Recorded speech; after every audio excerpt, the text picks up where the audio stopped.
Jean Piaget, perkembangan moral memiliki dua tahap yang jelas, tahap realisme moral dan tahap moralitas otonomi. Tahap realisme moral terjadi ketika anak berusia 5-7 tahun, menggambarkan perilaku anak ditentukan oleh ketaatan terhadap peraturan tanpa penilaian dan penalaran. Perkembangan moral menurut Lawrence Kohlberg adalah ukuran dari tinggi rendahnya moral seseorang. Ada 6 tahap perkembangan moral yang bersifat universal. Perkembangan dari tahap ke tahap didorong oleh kesempatan anak untuk melihat perspektif orang lain dan konflik yang dialami antara tahap pemikiran moralnya yang telah dicapai saat ini dengan penalaran di tahap yang lebih tinggi. Pada intinya, teori Kohlberg menyatakan bagaimana individu berpikir tentang hal yang benar dan hal yang salah. Contoh penerapan teori perkembangan moral pada anak yaitu bermain peran.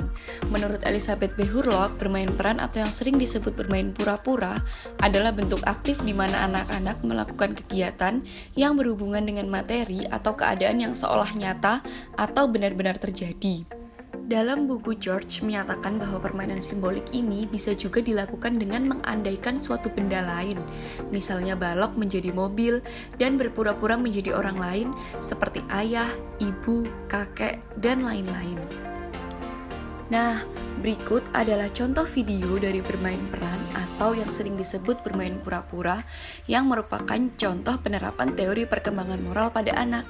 Yuk kita simak.